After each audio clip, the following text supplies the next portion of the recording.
Okay, good evening, everyone, and welcome to the fourth CREL presentation for this year, and this is also the 46th CREL presentation in total.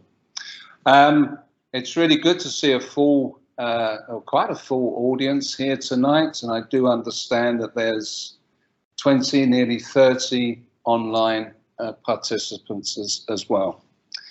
I'm Professor Chris Bailey. I'm the Associate Dean for Research and Knowledge Exchange within the Faculty of Engineering and Science. And of course, CREL is a cross-faculty initiative. And I'm delighted today to welcome one of my colleagues from the School of Mathematics and Computing, Neil Saunders, who will be giving the presentation this evening. Neil is a senior lecturer in mathematics and part of the steering group of CREL here at Greenwich. His research focuses on geometric and combinatorial aspects of representation theory, and he has a strong interest in language and the philosophy of mind. Neil has presented on the syntax and semantics of mathematics and the relationships between form and meaning. So here in the audience, if we can welcome our speaker, Neil, please come.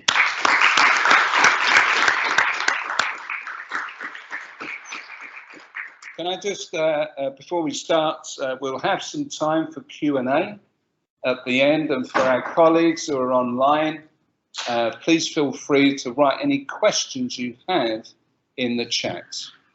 Neil, please proceed. Thank you, Chris, for that introduction. Thank you all for coming, those of you in here, those of you online. It's been a long semester, a long 2 years of teaching a hybrid. We're getting used to it, but please excuse any technical problems that we might have. Online, I'm just about to start showing my slides.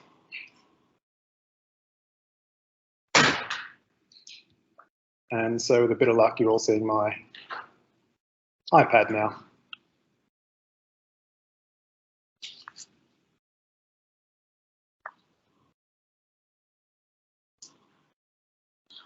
Okay, good. Thank you all for coming. I'm very excited to give this talk. One of the great things about being in a multidisciplinary centre like CREL is you get to talk about your research ideas with people in neighbouring fields. You start to see that what you do is not that much different from what they do, and you get to explore things that you otherwise don't explore in what can be sometimes a very siloed research area. This has been the product of many discussions with people in CREL and my own interest over a few years now. I'm delighted to see some students here tonight as well. They've certainly helped me sort of crystallise these ideas in mathematical education, which is something that I'll return to in the talk. I'm a pure mathematician, so most of my days I'll be thinking about symmetries of objects in 248 dimensions, coming up with proofs, really trying to nail down something clear in the abstract.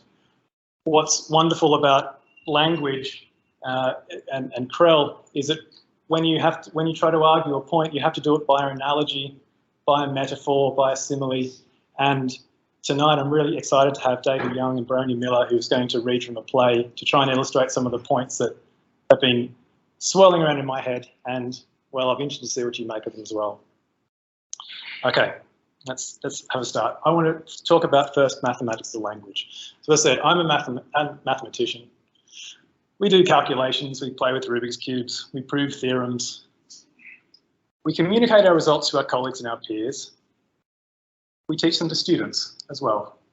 So we need language to do mathematics anyway, but an insight into mathematics itself that I've come to realise over the last few years is mathematics itself is a language. Many of you will be familiar with this lovely longish quote from Galileo, but let me just do a little bit of it for you. So he says, the universe cannot be read until we've learnt the language and become familiar with the characters. It's a mathematical language. of triangles, circles, other geometrical figures, without which it's humanly impossible to comprehend a single word. And that might go some way to explaining what is sometimes referred to as the unreasonable effectiveness of mathematics in explaining our universe, how things hang together in a mathematical way. If you want to explain something complex, you kind of need a language that can do complexity for you. Poetry is one example in the humanities, mathematics in the sciences. But I've really come to think of mathematics quite literally as a language. That helps, that insight has helped in research and in teaching quite a lot. So I want to advertise this little book. If any of you have read this book or have heard me speak about it, you will be very familiar with the ideas that are going to flow right through this talk. This man on the left is Daniel Dennett, a cognitive scientist and philosopher, and he wrote this wonderful book, From Bacteria to Bark and Back, The Evolution of Minds. And it really was quite a Damascene moment for me when I read this book. The theme of it, in one word or one phrase, is competence without comprehension. And that's going to flow through the talk all tonight. I'm going to try and explain what I mean by that in various settings. What I roughly mean by it for now is that comprehension, deep understanding, is often the end product of many long processes of mostly blind competences. And that's a little bit of an inversion from how we like to think about things. Sometimes we like to think that we comprehend something in order to do something. But replete throughout this book, using lots and lots of examples in biology, the idea of comprehension is a very, very late thing in our evolutionary history. Just think about it in non-human species. The kingfisher bird can swoop down and pick out the fish from a great height. Doesn't know a thing about aerodynamics, doesn't know a thing about fluid dynamics. The snail has a wonderful logarithmic shell, doesn't know a thing about logarithms, doesn't have to. Think about the way we learn our mother tongues, our native languages. We can speak it fluently, we can use the grammar, we can do subjunctives, we can do conditionals without learning a thing about grammar first. That's a bit of an insight for any of us who try to learn a second language. I want to try and dramatise this point mathematically, since I'm a mathematician after all, and talk about Gauss. And anyone who studies a mathematics degree will see Gauss. We teach his integral theorems, his Gaussian distribution all the time in statistics. Here's a story I'm sure many of you are familiar with. So one late afternoon, a teacher tells the class, kids, no one's leaving until they can do this sum, the sum of the first 100 numbers. And before the teacher can really get some sort of smug smile on his face, Gauss says 5,050 straight away. How did Gauss do it? Well, cutting a story short, he kind of knew this formula or derived it from scratch. So for any integer n, the sum of the first n integers can be given by this formula. For 100, it's not too bad. 100 times 101 divided by 2, 5,050. So here's an understatement. Gauss really understood numbers. He really did. For really large numbers, but not just 100, but let's say a really, really large six-digit figure, it's harder to do. Computers can multiply numbers really quickly. Right, hop on a computer, we'll get the answer straight away. They can do it better and quickly, more quickly than Gauss. Computers we can describe as being very competent at arithmetic, but they don't comprehend arithmetic. So here we have something a bit strange. I'll talk about this in a moment. At the moment, we've got computers that can add numbers together really quickly. They don't understand a thing. Gauss, who does know about numbers and can't do this as quickly as a computer. So this is just for the more computationally minded in the audience. But this metaphor will come back later in the talk. This is probably what the teacher had in mind. You've got a list of 100 numbers. Here's what's called a recursive loop. And the linguists in the audience will hear that word and their ears will pick up straight away. But basically what the teacher was having in mind was this recursion. So I'll quickly do this. So for I in our list of numbers we want to sum, we start with some s, which we started at 0. And basically the loop looks like this. At the first version, it's 1. Then the next version is 1 plus 2, which is 3. And the next version is 3 plus 4, which is 7, and so on. You can quickly imagine that if you're trying to do that on a late Thursday afternoon in the class, then that's really difficult. So it won't be easy. But that's how the computer did it. That's not the way Gauss did it. Okay, fine. I want to touch on, again, Darwin and Alan Turing and push this idea of inversions again. Many of you will be familiar with Alan Turing, and his great insight into computation was this. It's not necessary for a computer to understand an algorithm to be able to perform it. That's the great insight. There's a little bit of competence, high levels of competence with no comprehension. Comprehension is not required. Before computers, of course, many of you have seen Hidden Figures, the computationalists were humans, quite often women. Think about Catherine, I've just forgotten her last name. Someone help me out. Catherine Johnson in Hidden Figures, who was calculating all these things. They had high levels of competence, high levels of comprehension, but Turing's insight was it wasn't necessary for a computer to understand the algorithm. This actually accords with Darwin's theory of evolution. In fact, this term, the strange inversion of reasoning, comes from an initial critique of Darwin, who said that essentially a species survives because it's developed the competencies to survive and reproduce. In each setting, no comprehension is required. Okay, biological organisms are really, really competent in what they do. It's our idea of what it's like for us to do that task that brings our kind of level of understanding to that. But the kingfisher doesn't understand a thing, nor does the snail, nor does the gazelle. Okay, what are we going to do with this? Well, artificial intelligence is in my talk, so I want to try and explore this question of what a comprehending computer actually looks like. Well, the answer tonight is we're not sure we really know. To understand what it is to comprehend, we have an idea what it means for us, but for a computer, it's not so clear. Again, Alan Turing here, the imitation game, this is what he called it. It's now been called the Turing Test. Many of you will be familiar with the movie, of course. But here is Turing's idea of what a comprehending computer might look like. So suppose a computer A is having a text conversation with a human B, and is being observed by some other human C. We'll say that computer A has passed the Turing test if human C cannot distinguish between the computer A and the human B. So we have a human looking at some text conversation between a human and a computer. If the tester can't tell the difference between the computer and the human, then we'll say the computer has passed the Turing test. Okay. Now we have to understand, well, ask the question, does the computer understand? And immediately after we said that, what exactly does it understand? What are the bits that it understands, if anything? Here is competence without comprehension that I'm really going to drive home. I have to mention John Searle here, an early theorist of strong AI, often known as good old-fashioned AI these days. He came up with his thought experiment, the Chinese room, and I'm going to quote it for you here verbatim, or paraphrase it slightly. So he says this: suppose we have a computer that can pass the Turing test for having conversations in Chinese. It's very important at this point that I stress that Chinese, in our context, can be replaced by any non-Roman text language. So just think about two languages that have different alphabets. We've got this computer that passes the Turing test. Clearly, it's very competent for having conversations in Chinese. But, Searle argues, it doesn't understand a word of Chinese. Seems intuitive. Here's Searle's proof. Replace the computer with me, as in Searle.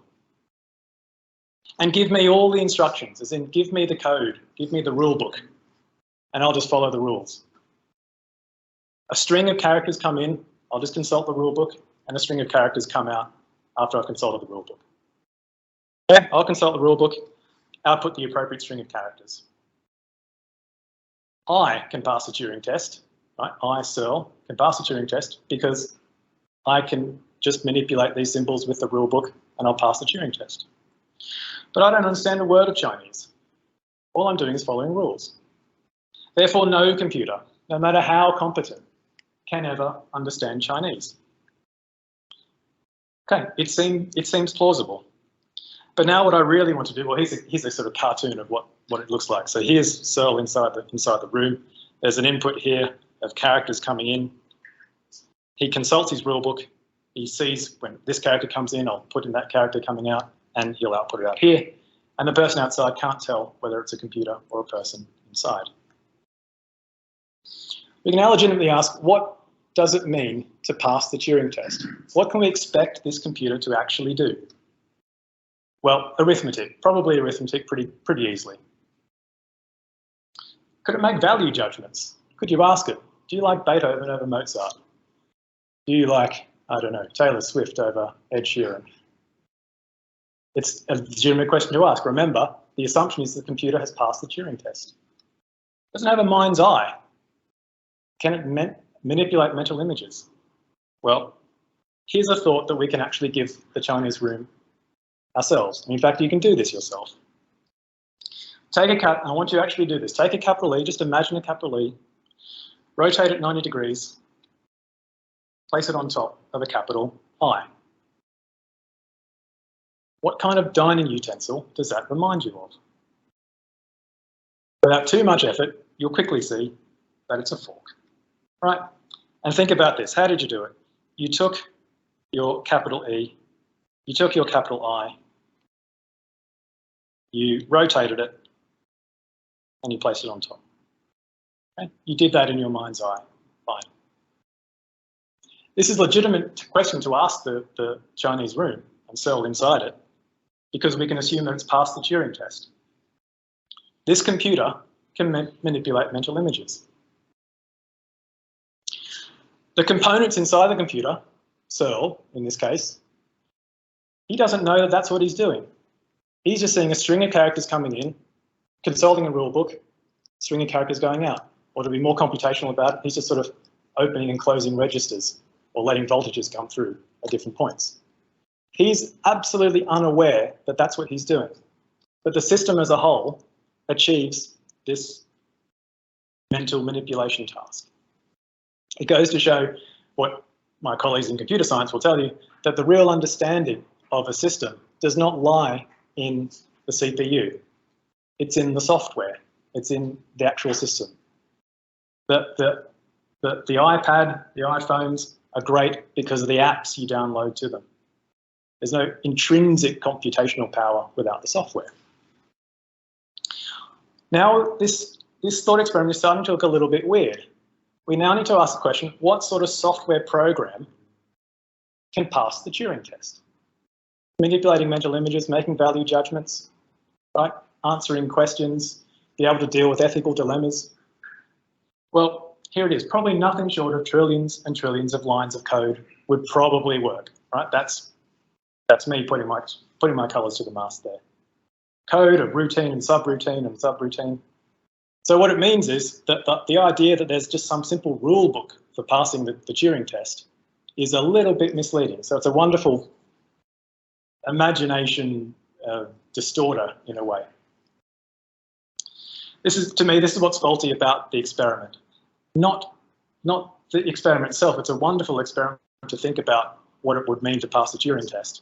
But the answers that it gives that a computer can never understand is the faulty part. If, in my mind, just thinking about it, just having a computer pass the Turing test is still in fantasy land for mine. All we can do for the moment is have routine competences that build up to some sort of approximation to comprehension.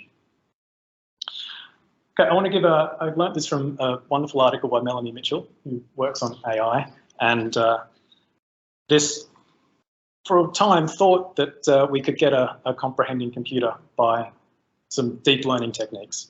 So in 2012, these three authors, Levesque, Davis, and Morgenstern, proposed this Wintergrade schema after Terry Wintergrade from the, I think, 1970s, in early AI proponent as well, in a Google-proof way to try and test a machine's understanding in a Google-proof way. Basically, what it means is let the machine hoover up all the stuff it can find on Google, on the internet, let it have all that information. Still, we're going to try and fool it. The test comprises 2 sentences which differ only by 1 word, which changes the thing or the person that the pronoun refers to. Let me give you a couple of examples. Here's an example of Wintergrade Schema. I poured water from the bottle into the cup until it was full. What was full? The bottle or the cup? You can answer that question pretty quickly. But now let's change that slightly. I poured water from the bottle into the cup until it was empty. What was empty? The bottle or the cup? You can answer that straight away without too much trouble. Okay, according to Mitchell in 2016, the best AI going around was getting this right about 50% of the time. A random coin flip. Not fantastic. In 2020, the GPT-3, the generative pre-trained transformer, reported 90% accuracy on these Wintergrade schemas. But it looks like these things are starting to comprehend. But hang on. They're not really Google-proof in any great sense. There's enough stuff on the internet to hoover up. Neural nets can, with their hidden layers, can associate bottle, poured, cup, and make a Bayesian best guess as to what it's going to be, and it's right most of the time. So the important thing about this is still the GPT-3 doesn't understand a thing. It's fantastically competent, but it doesn't understand anything. It looks as though it understands something, but it doesn't. Okay, current AI and Darwinian inversion. This is what I'm coming to with competence without comprehension. And this is a kind of advertisement. If anyone wants to learn AI properly, one has to enroll in calculus and linear algebra and statistics. Okay? It's these cheap tricks, really, that are getting us, this mechanistic tricks that are getting us this high levels of comprehension. Much of AI, deep learning, neural nets, machine learning, follows a Darwinian model. What do I mean by that? Trained on millions and millions of examples from the internet, or data, or things that you generate yourself. And using just tricks like backpropagation, right, sometimes called learning with errors, Bayesian inference, right, the best guess, convolutions of functions. These are all very abstract mathematical things, but these are the things that have been used quite a lot in AI now. It's different from the old version of AI where it was going to be top down, a human programming in all the rules forever, and then the computer just runs. It's building bottom up. Okay, and this is a little footnote, an educational point of view. This is the reason why, at least I think, for technical subjects like mathematics, one actually needs exams.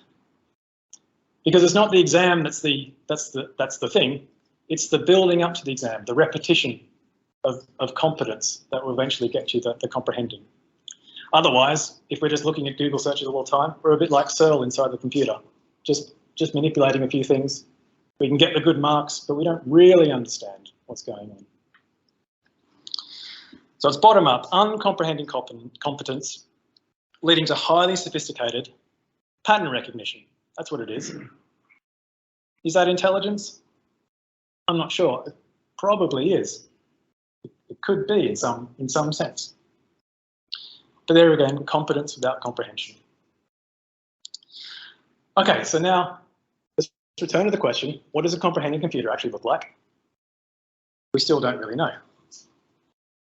Here's a huge claim of mine, putting my colours out there. If an entity, a computer, I'm smuggling an entity here, if it understands something, then I think that it actually understands that it understands. You have to go up to a higher level of understanding. When a student is doing an exam, the student knows they're doing an exam.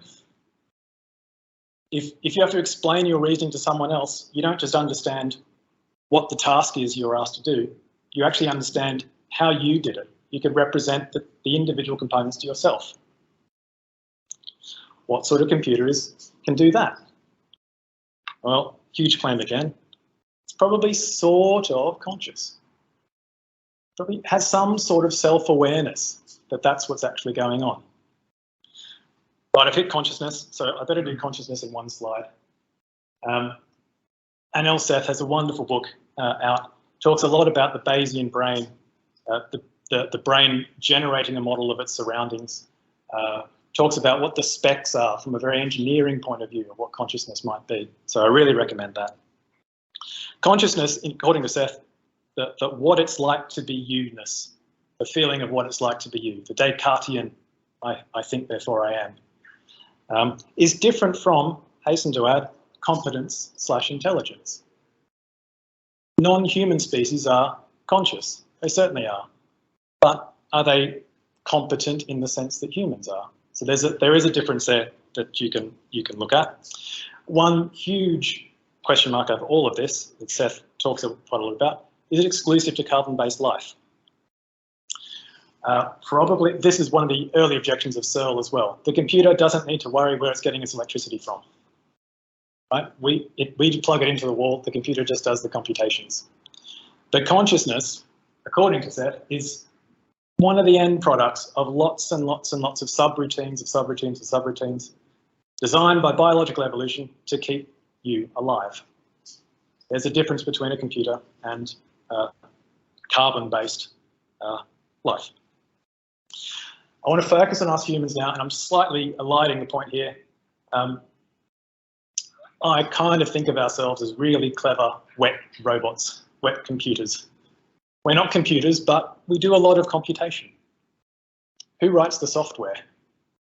Where's the software coming from? We're conscious, sure. We comprehend. We have high levels of cognition. We understand that we understand. We can argue for a position. We can argue someone out of a position, and so on.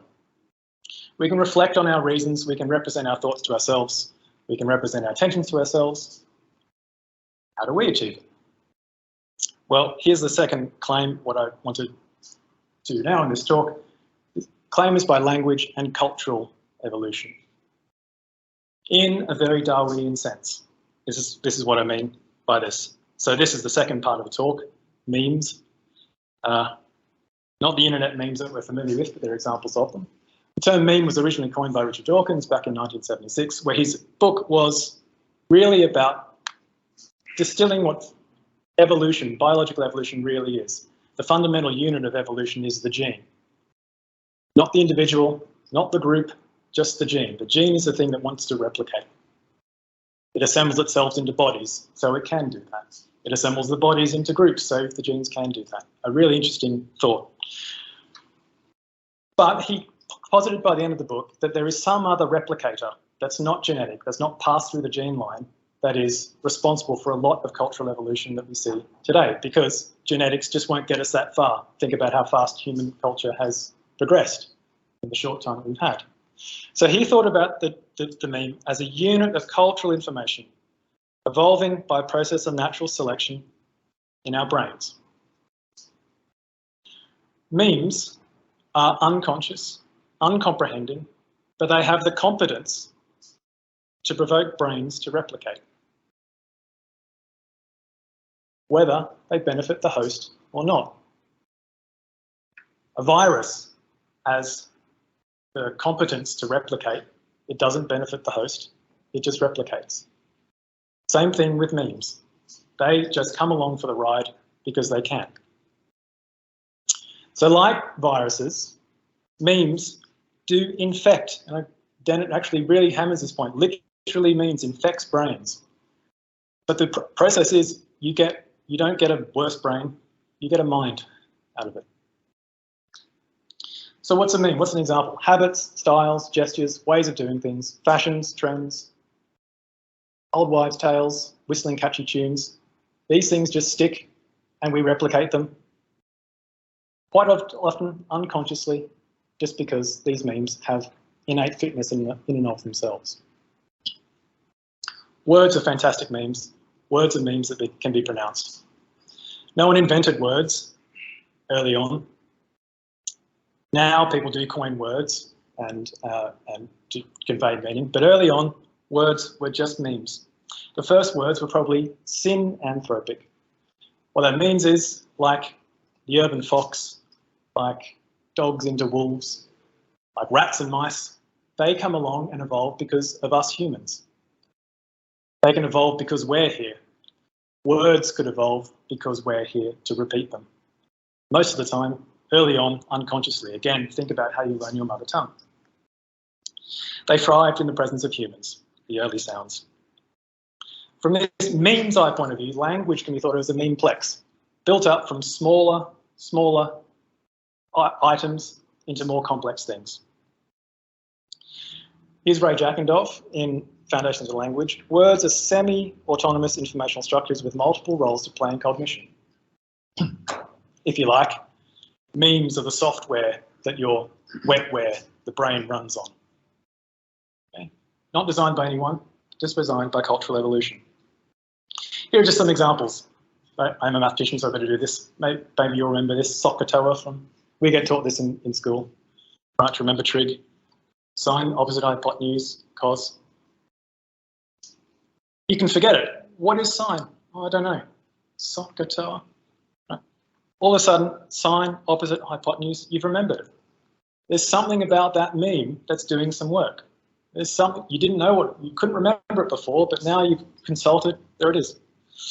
Just add 0 when multiplying by 10. Right? I didn't get this one, I really didn't, because in my little corduroy shorts back in Australia, I just thought, if you add 0 to a number, it doesn't do anything. Right? One has to be careful about how one expresses these things. And I before E except after C. A bit weird. Memes, as always, is counterexamples. But there's the idea. There's memes for you. Okay, now at this point, I'm going to argue by analogy, and I'm going to need the fabulous David Bryony to help me out here. I want to talk about this play, Knives and Hens, which I saw around about the same time 4 years ago when I read the Dennett book, and it kind of very beautifully illustrates the point that Dennett is making of language bootstrapping us up to higher levels of cognition. Okay, so as the actors are just getting set,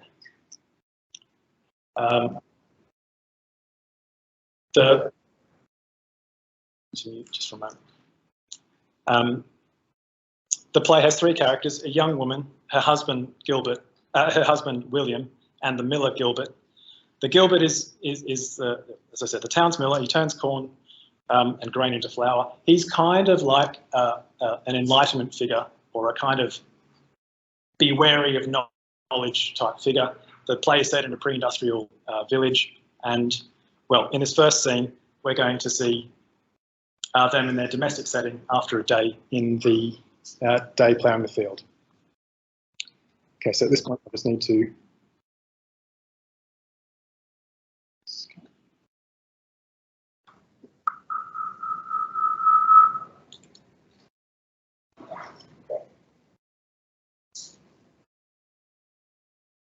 I'm not a field. How am I a field? What's a field? Flat, wet, black with rain. I'm no field. Never said that. Says I'm a field sitting here. Said you like a field. Says I'm a field sitting here. Said you like a field. Like a field. It's the same. Close, woman. If I'm like a field, must be a You field. don't have to be a thing to be like it. How? Just don't. My other things. Fire. Much for feet, you can't feel them. Shoe. Bed. Door. It's what it's like. It's what it's for. Like. Never heard it before. Like, woman. The moon's like cheese. It's like cheese, but it's not. You've been up there. The moon's the moon. How's it like cheese? Always been said. So, Sad. is cheese like the moon? I'm going to see the horses, they're not right. Is cheese like the moon? I know more than you. Oh, that.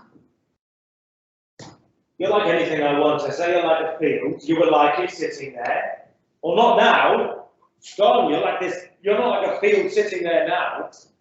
Tell you what I'm like. I'm like nothing but me. You got a good shape. You've got a good shape. Good shape now. That's in the village. Is that field? You tell me. Is that field? You haven't seen the field. This is one field? Not many people in the village know it. Where's it? Out by. I work on all fields all over. Walk that way. Out before now. It's the furthest over, the last field. I've seen every field there is. She's the other woman makes, like me. My cheese is like cheese.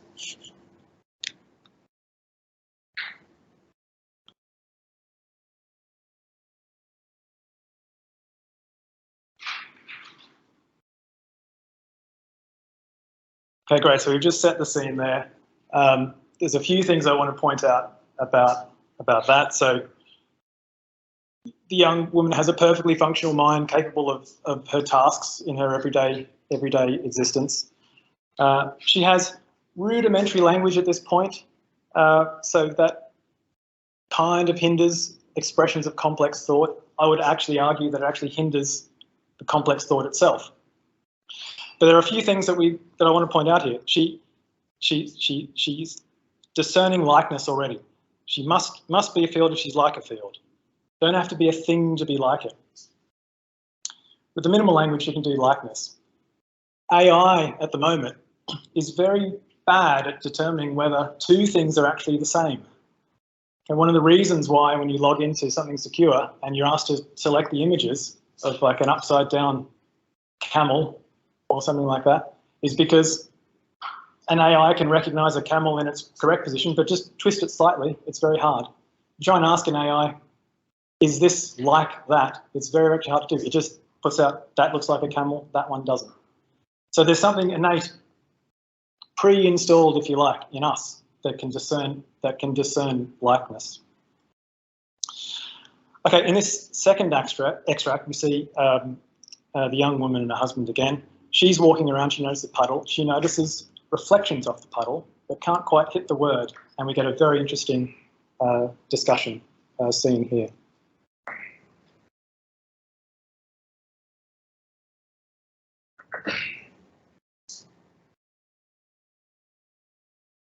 You will? Oh. There you go. No. What's something wrong with you? Nothing. Seen you? Walking to here.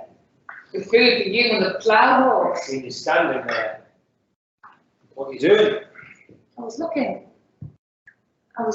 at. What? I saw the puddle. A puddle you can see the earth under. Clear water puddle after fresh rain. See the cracks in the earth there, see birds' feet. See the sun shining. You got a name for that? Puddle. No, the right name. Right name's puddle. How? You go straight to places when you walk and don't stand. Puddle's dark, mud water, see nothing in it. What was that I saw? Clear shining water. What? Puddle. Still puddle, except for dark puddle, clear puddle's the same. Things change each time I look at them. Some do, some don't. Keep with what you know. Best way. No standing looking. Village on steam and talk. You know this village. Don't know much. Don't know enough. When the wind makes the tree do this. What's that? Is there a name for that? Why does it do it? See straight under the leaves then to know if it's right to look. What's that?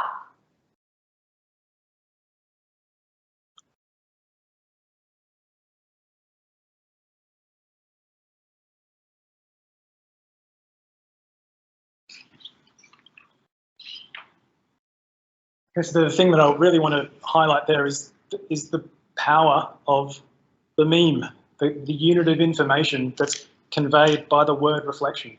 See how hard she's working to try and describe reflection without actually having the word for it. How she's really trying to get around, trying to describe in so many ways what this thing is. And just see how it stops her from moving on to the next thought. So she's getting better at more competent in the language. There's higher levels of cognition happening there. But if you just hit the word reflection, it would free up her brain to move on to the next thought. This is why you have to learn your times tables. If you know your times tables, you can move on to the next harder thing in mathematics. Right? If you're given a hard problem and you have to scrounge around what 5 times 6 is, a lot of that cognitive energy is just being wasted.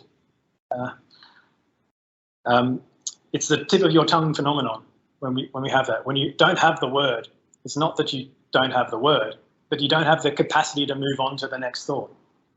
This is the idea of words as memes.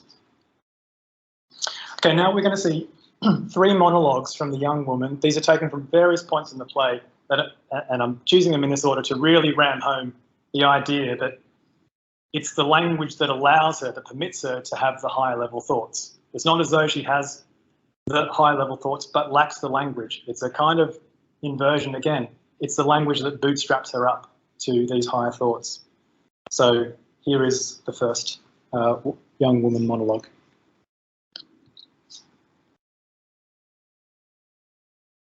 The wind blows. The sun shines. The crops grow. The sky. The bird flies. The clouds. The tree. What? Stands. The tree stands. The sky. The sky. The rabbit runs. The clouds run. Grow. The leaves on the tree hang. The sky. The sky.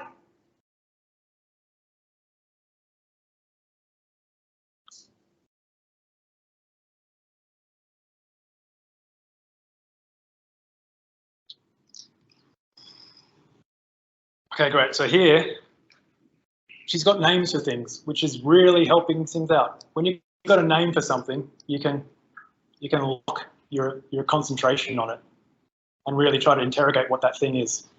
Think about that for loop that I had originally for Gauss, when summing up the 100 numbers. I kind of think about this, the sky bit, as a kind of broken for loop. But there's recursion going on in the brain. It's the words, having the recursion. If you want recursion, you've got to have something to go from and to, and then back again. What are they in the brain? Well, I'm arguing that these are words.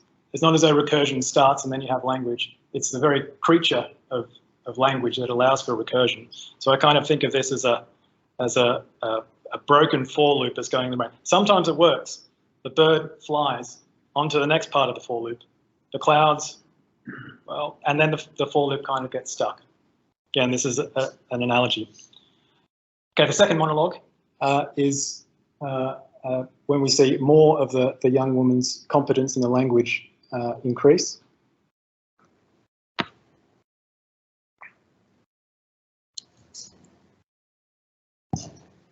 The sun warms the wind that blows. The wind pushes the clouds under the sky. Black clouds hold the rain. White cloud. The bird flies under the white cloud. Into the tree. Trees for wood. The birds for one bird. One's lucky, two's unlucky, three's health, four's well, 5's sickness, and 6 is death. Dead bird, bake a pie. The wind pushes the white cloud under the sun. White clouds for the rabbit runs on the field. Rabbit's food. The bird. The tree. Loses the bird. Bird's gone. The wind pushes the white cloud off the sun. White clouds for. White clouds for.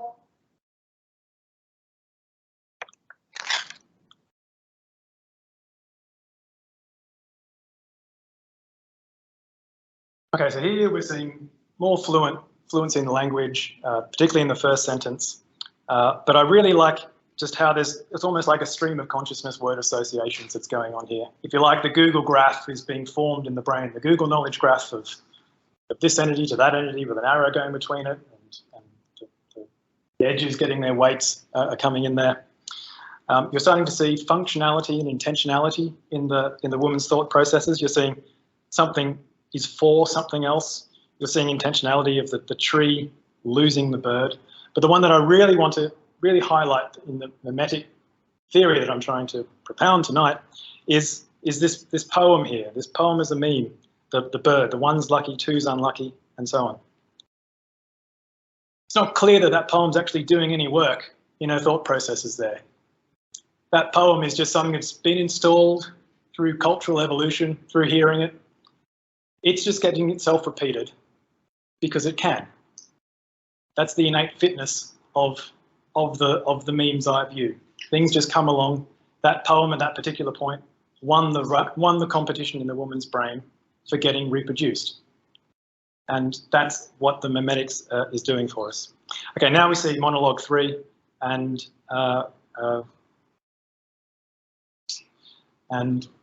we'll see more fluency in the young woman's language.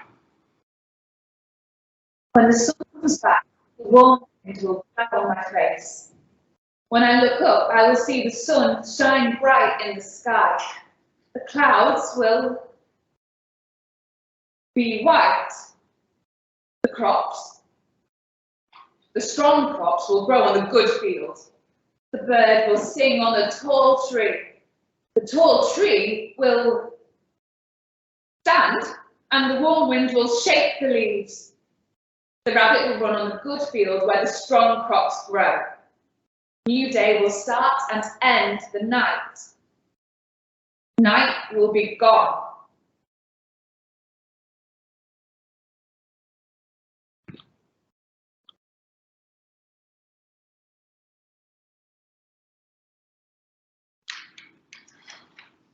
Okay, great. So really fluent in use of language there. But the one thing that I really want to point out is in this particular monologue, she's using the future tense for probably the first time in the play. And that's really important from an AI point of view, because as we're seeing in AI, if you want to design a self-driving car, an autonomous robot, even Seth's idea of consciousness in the brain, to have something that's reading in sensory signals, understanding what it's doing, and be able to flourish in its environment, it has to have some sort of generative model of what that environment is. So pre-programmed or built bottom up, it has to have some sort of model of what it looks like. The future tense in language does that for us in our own cognition. We can anticipate our futures and behave accordingly, comport us, avoid things, choose to do some action over another, because we can represent to ourselves what the future looks like. So those are 3 really interesting monologues. The play itself kind of cycles through different acts and comes back to the woman with these monologues, and you see at each time how her cognition is rising and all the time through better language. Okay, in this next extract, we're seeing this time Gilbert the Miller. So he's the figure to be avoided, the figure that represents kind of knowledge and danger. The young woman is retrieving bags of grain from the miller's house. She notices a pen on Gilbert's table and wonders what's it all for.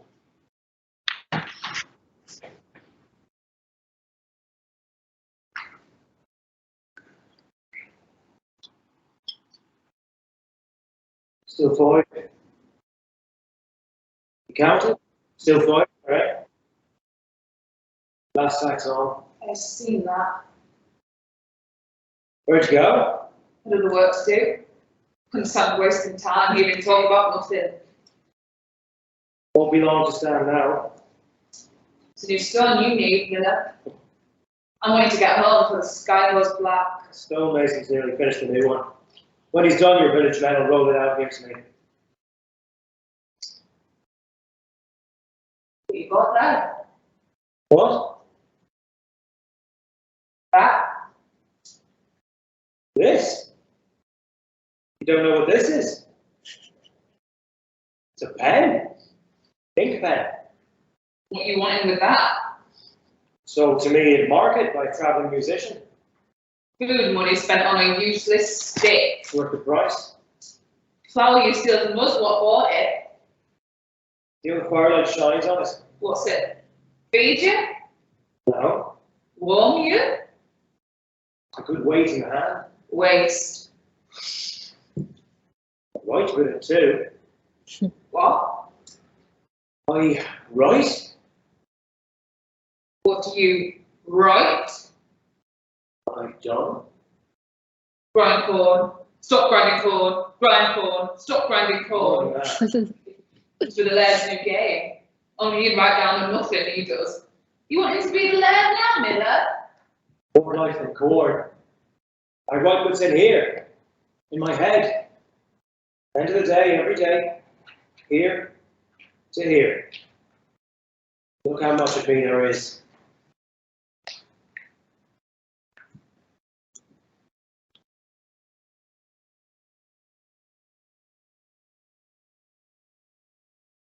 Probably my most favourite scene in the play, particularly for what Gilbert says at the end. I write what's in my head every day. Look how much of me there is. It's a really important feature of language. This time, this is kind of the Chomskyan view of language, that it evolved not for us to communicate with one another, though we do, but to think. Most of language use is internal. In the Miller's case here, it's with the pen. Now words are no longer memes that can be pronounced, they're memes that can be written down. And you can see what you're thinking and how you're doing it. There's a wonderful quote by Forster in aspects of the novel. How do I know what I think until I see what I say? This is quite often something I repeat to students quite a lot. If you're stuck, you write something down, doesn't matter what it is. Because if something's down, then there's something to fix. You can see what you're actually thinking. You didn't know what you were thinking that until you actually wrote it down. Bootstrapping your way up to what the answer is going to be, possibly. It speaks to other aspects of ourselves, our inner lives, that we communicate with ourselves much like we communicate with someone else. Once our expressions are written down or recorded, then we can actually interact with ourselves in a different type of way. It's very hard to imagine to have higher level thoughts without language. Just go for a walk in the park, you're talking to yourself. If you're alone in a room, you're using language to talk to yourself. Okay, I could not have this last extract. So in the previous scene in the play, the young woman and Gilbert have argued outside Gilbert's house. She storms out. She falls asleep outside Gilbert's house. After a time, Gilbert welcomes her back inside. The young woman picks up the pen and, well, let's see what happens.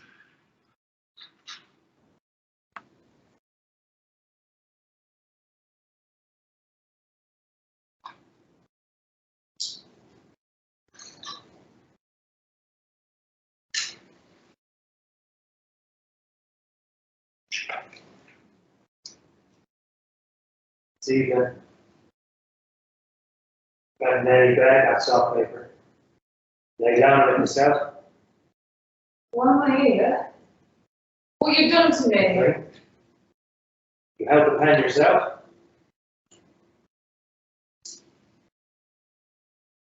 This is me. I live now. Others have, more will. I was born here because God wanted it. He had me sit in my mother till I could look at all that is his world. Everything I see and know is put in my head by God.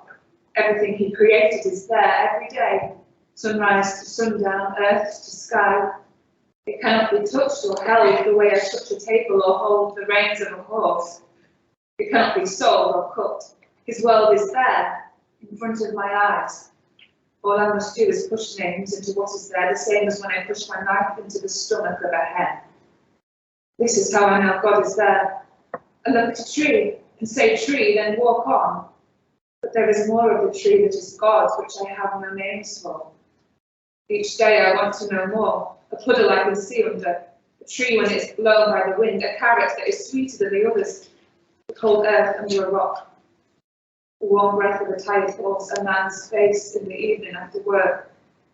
The sound a woman makes when no one hears her, I know now I must find out the names for myself. I must stand and look close at everything, and God will reward me. This is how I will know God better. The village has lied. William has lied. It is not because I am undeserving, not because I am young and they are old. God has given them nothing. I know this now. I see William ploughing the field. I have no name for the thing which is in my head. It is not envy. It is more than envy. It does not scare me. I must look close enough to discover what it is. Everything in my head is put there by God. Every name I have will take me closer to him. It's not envy. No. What is it? What is it? What's this thing?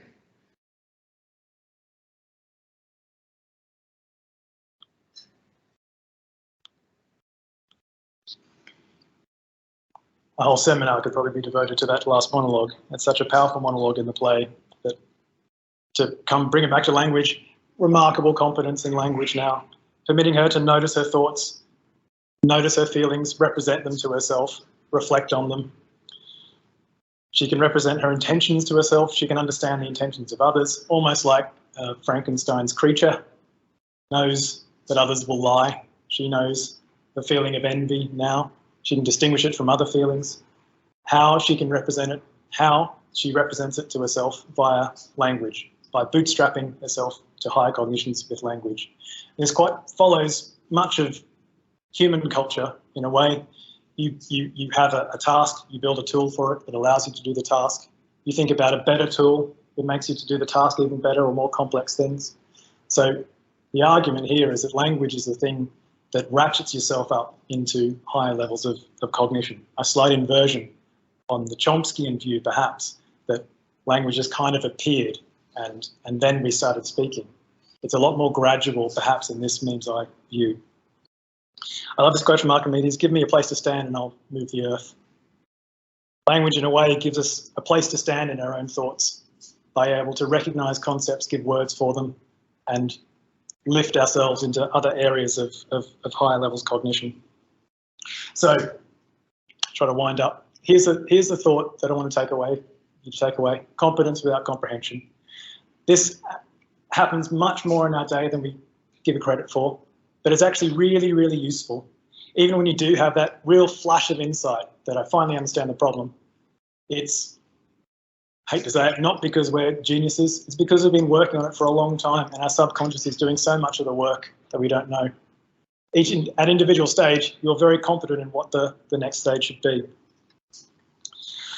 So mathematics is a language, coming back to sort of a more educational point of view and a research point of view as well, that global understanding is a result of local competencies.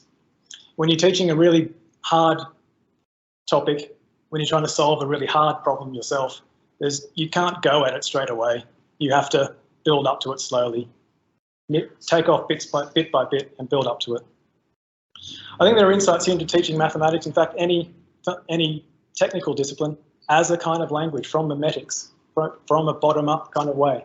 Don't go for the big thing first. You build up to it nice and slowly. The understanding will take care of itself. So recent AI, just to repeat this, it builds up to high levels of pattern matching. Okay, that's probably competence and intelligence in a Darwinian way, right? Bottom-up design, learning from many, many examples on the internet. It's not pre-programmed in a top-down, good old-fashioned AI type of way. The evolution of language and our learning of language via a memetic thing is present here. And so, as I've said before, the language really does allow for the recursion of thought that bootstraps us up to higher levels of cognition. We can think about our thoughts, and we can think about our thoughts, and so on, to high levels. In a way, just building up back into Seth, there's implications for this, I think, in consciousness as well. It's not that we're conscious of things and we can express it. Language allows us to be conscious of things that we'd otherwise just slip by our notice, because we can, in the Jack and Dove sense, focus our realization on it and build some sort of recursion in there. the question, a genuinely intelligent AI, still don't know. We can still have really competent AI, but I had it written in the slide before I've taken it out. I think that it probably needs to have some sort of language, not pre-installed, but built bottom up in a very Darwinian type of way. I'd like to really thank David Young and Bryony for bringing the wonderful play to us tonight. I'd like to thank you all very much for coming, and I hope you've enjoyed the evening.